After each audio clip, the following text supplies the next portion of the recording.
Artificial satellite, satellite launch vehicle, artificial सॅटेलाइटचे types, त्यानंतर वेगवेगळ्या मिशन, त्यामध्ये आपल्या इंडियाचं काय कॉन्ट्रीब्युशन आहे, या सगळ्या गोष्टी आपण डिस्कस केल्या. सो या मिशन्समध्ये एक इश्यू अराईज झालेला आहे किंवा या मिशन्समुळे काहीतरी प्रॉब्लेम क्रिएट झालेला आहे.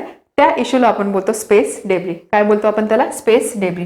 स्पेस डेब्री म्हणजे काय? असं आपण बोलू शकतो काहीतरी कचरा स्पेसमध्ये बनलेला आहे, त्या कचऱ्याला आपण बोलतो स्पेस डेब्री. हा कचरा कसा आलेला आहे? स्पेसमध्ये सॅटेलाइट व्यतिरिक्त अजून सुद्धा काही ऑब्जेक्ट आहे की जे ऑब्जेक्ट फिरत आहे. हे ऑब्जेक्ट ह्युमन मेड आहे किंवा मॅनमेड ऑब्जेक्ट आहे. हे ऑब्जेक्ट आपल्या काही कामाचे नाही, इनफॅक्ट ते आपल्याला हार्मफुल आहे. अशा ऑब्जेक्टला आपण बोलतो स्पेस डेब्री. ठीक आहे, त्याला आपण काय बोलतो? Space debris.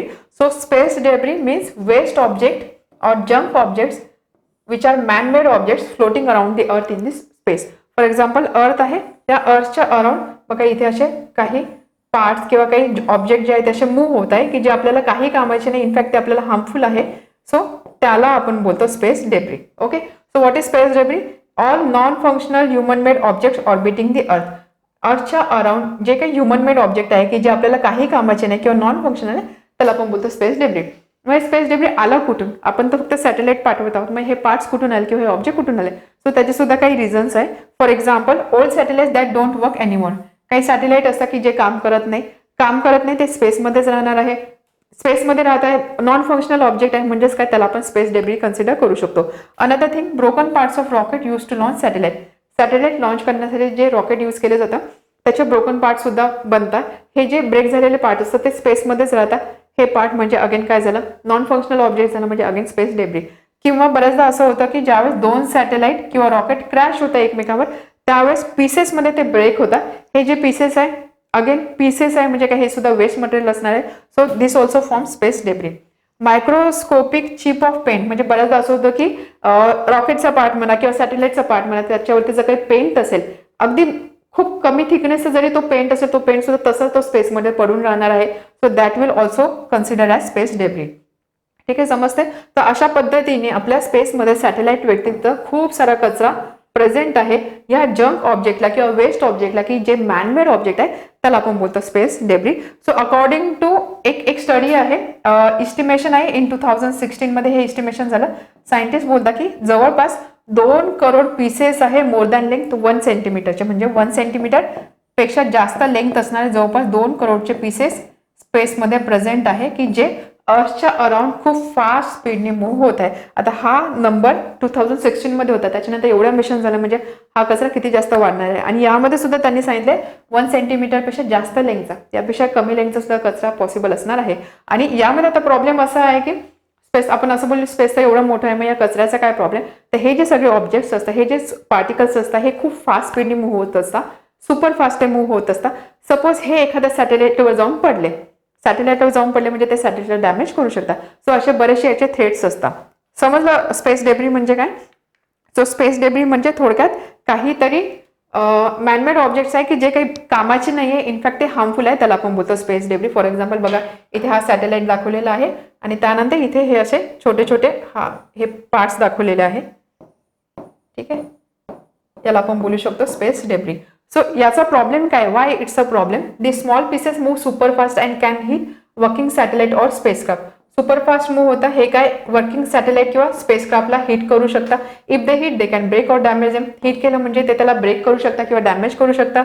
As junk keeps increasing it will become harder to send new satellite safely into space. आणि हा जंक इतका वाढत आहे की नवीन एक टाइम असा येऊ शकतो की ज्यावेळेस नवीन सॅटेलाइट स्पेसमध्ये पाठवणं आपल्याला डिफिकल्ट जाणार आहे.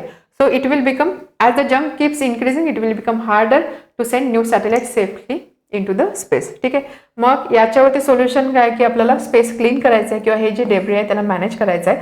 बट आता यामध्ये प्रॉब्लेम असा आहे ना की आता आपल्याकडे असं काही रेडीमेड सोल्युशन नाही की हे केलं की आपण हे स्पेस डेब्री क्लिअर करू शकतो किंवा हे जंक मटेरियल क्लिअर करू शकतो. There is no easy or cheap solution to remove space junk. Easy solution पण नाही किंवा चीप सोल्युशन सुद्धा नाहीये. Cleaning is expensive and will take many years. Cleaning expensive आहे, त्याला बरीचशी वर्ष लागणार आहे. आपल्याकडे एकदम एक्झॅक्ट सोल्युशन याच्यासाठी अजून मिळालेलं नाही. आता यामध्ये प्रॉब्लेम कसा असणार आहे बघा, जर सपोज स्मॉल जंकचा मी कन्सिडर केला किंवा असे ऑब्जेक्ट की जे स्मॉल साईजचे आहे आणि असे ऑब्जेक्ट की जे लार्ज साईजचे आहे. सपोज लार्ज साईजचे ऑब्जेक्ट जर मी कन्सिडर केलं लाईक म्हणजे big debris like old rocket, large साईजचे ऑब्जेक्ट असेल, it is heavy and hard to remove, can create more debris if breaks. ठीक आहे, सपोज एखादा जुना सॅटेलाइट आहे, तो मला मूव्ह करायचा आहे. सॅटेलाइट किती हेवी असणार आहे, बरोबर. तो हेवी सॅटेलाइट मला मूव्ह करायचा आणि ते करताना सपोज जर काही पार्ट ब्रेक झाला तर अजून जास्त डेब्री प्रोड्यूस होणार आहे. So this is one challenge for big debris. It is heavy and hard to move and can create more debris if it breaks. आणि स्मॉल डेब्री याचा प्रॉब्लेम काय की these are hard to see or track and exist in huge number. काही particles एवढे छोटे असणार आहे की ते आपल्याला पकडणं किंवा कॅच करणं सुद्धा डिफिकल्ट जाणार आहे. इनफॅक्ट त्याला आयडेंटिफाय करणं सुद्धा डिफिकल्ट असणार आहे. आणि असे जे स्मॉल साईजचे पार्टिकल आहे ते सुद्धा ह्यूज नंबरमध्ये आहे. So this is again a challenge. So both big and small debris are difficult to remove for different reasons. Scientist are trying to find a way to clean up the space junk. मग त्यासाठी बरेचसे research चाललेले आहे की आपण हे space junk कसं remove करू शकतो. आता एक लेटेस्ट न्यूज म्हणजे ऑक्टोबर एंड किंवा नोव्हेंबर 2025 मध्ये एक लेटेस्ट न्यूज आली होती. चायनीज ॲस्ट्रॉनॉट्स हे स्पेस जंकमुळे त्यांची मोहीम लांबल्या गेली किंवा त्यांना जे त्यांचा एक्सपेक्टेड टाइम होता अर्थवर रीच करण्याचा त्याला डिले झाला. कशामुळे झाला? Because of the space debris. Okay, so solution काय आहे याच्यावरती scientist are trying to find ways to clean up this space junk. So आता यामध्ये बरंचसं रिसर्च चाललेलं आहे. एक सोल्युशन असं सुद्धा आहे की नवीन स्पेस डेब्री प्रोड्यूस होणे किंवा नवीन कचरा प्रोड्यूस होणे. सो त्यासाठी instead of single use rocket we can use reusable launch vehicle. Reusable launch vehicle एका सिंगल यूज रॉकेट ऐवजी आपण यूज होतो का? कारण हे जे लॉन्चर्स असतात त्याच्यामुळे सुद्धा हा स्पेस डेब्री प्रोड्यूस होतो. त्यामुळे सिंगल यूज रॉकेट ऐवजी जर आपण रियुजेबल लॉन्च व्हेकल वापरलं तर ते कंट्रोलमध्ये येणार आहे. या व्यतिरिक्त सुद्धा बरेचसे अजून रिसर्च चालू आहे. एक्झाम्पल एक कॅलिफोर्निया बेस्ड स्टार्टअप आहे, त्यांनी एक जायंट इन्फ्लेटेबल बॅग डेव्हलप केलेलं आहे to collect the space debris. So असे बरेचसे प्रपोजल्स आहे आणि सायंटिस्ट यावरती काम करत आहे.